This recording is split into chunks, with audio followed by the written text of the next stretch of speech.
Genghis Khan जैसे बर्बर अत्याचारी का नाम तो आपने सुना ही होगा। यह वही भूमि है जिसने चंगेज खान से भी और अधिक बर्बर अत्याचारियों को जन्म दिया। मध्य एशिया की उस भूमि की बात करने के लिए आज मैं जा रहा हूं। नमस्कार दोस्तों, मैं हूं जितेंद्र सिंह। AGIS में आपका मैं स्वागत करता हूं। मैं आपको बताना चाहता हूं कि चीन और मंगोलिया का पश्चिमी क्षेत्र, हम कह सकते हैं कि चीन का उत्तर पश्चिमी क्षेत्र, जहां पर हिंगनु नाम का एक बर्बर कबीला रहा करता था, ये चंगेज खान से काफ़ी पहले की बात है।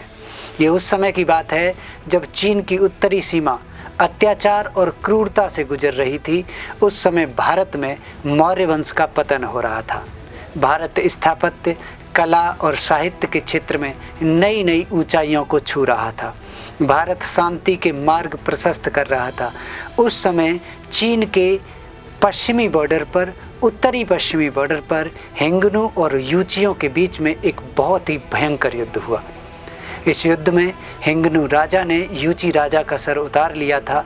ऐसा बताया जाता है कि उसने उसके सर का कटोरा बनाया और उसमें वो द्रव पदार्थ पिया करता था।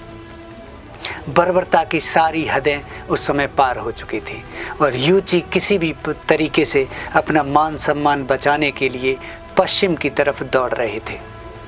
इली नदी के किनारे जब वो पहुँचे तो उनकी एक भिड़ंत शकों से भी हुई, जहाँ पर उन्होंने शकों को परास्त किया और इली नदी के तट पर यूचियों ने एक लंबा समय बिताया।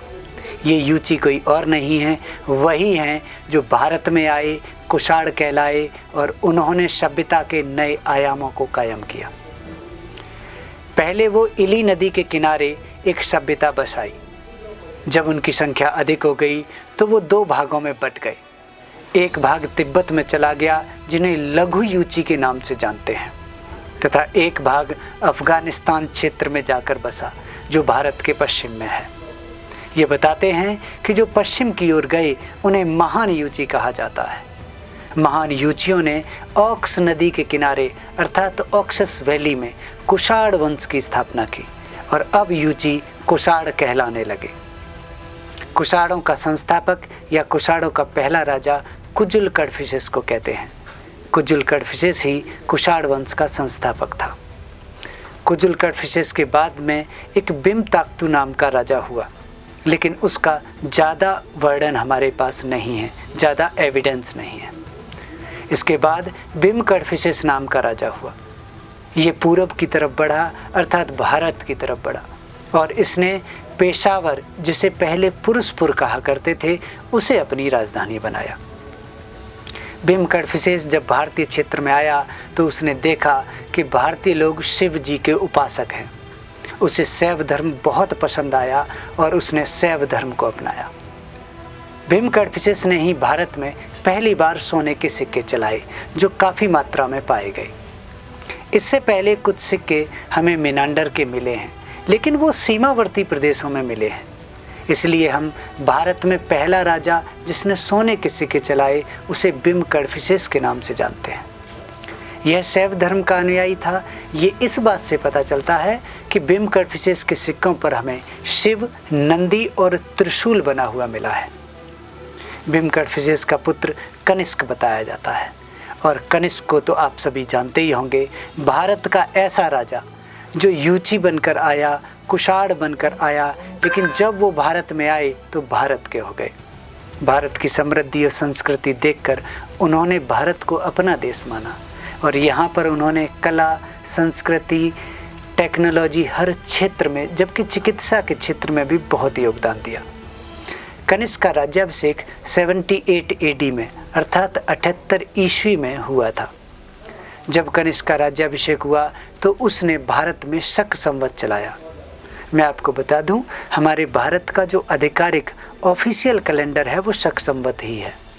इसके महीने चैत्र, बैसाख, ज्येष्ठ, आषाढ़ ऐसे ही हैं, जिन्हें आज हम बहुत कम जानते हैं। लेकिन यह भारत का ऑफिशियल कैलेंडर है जो कनिष्क ने चलाया था, कनिष्क ने बनवाया था। इस कैलेंडर के बाद में उसने, बताते हैं कि मथुरा और पुरुषपुर दो राजधानियां बनाई और पूरे भारत का राजा बन गया। इसका साम्राज्य काफ़ी बड़ा था जो सेंट्रल एशिया तक विस्तारित था। इसने चीन पर भी आक्रमण किया और उसके कुछ क्षेत्रों को जीतकर अपने साम्राज्य में मिला लिया। लेकिन पांचाल नाम के एक राजा से ये हार गया था, जो चीनी राजा था। ऐसा बताया जाता है कि कनिष्क ने भारत में सबसे पहले बुद्ध की मूर्तियां बनवाई और उस मूर्ति को लेकर विवाद भी हुआ। बौद्ध धर्म दो भागों में बंट गया। जो मूर्ति पूजा के विरोधी थे वो हीनयान कहलाए, उन्हें रूढ़िवादी और बुद्ध के प्राचीन आदर्शों को मानने वाला माना गया। जिन्होंने डेवलपमेंट को एक्सेप्ट किया, जिन्होंने बदलाव को स्वीकार किया, वो महायान कहलाए।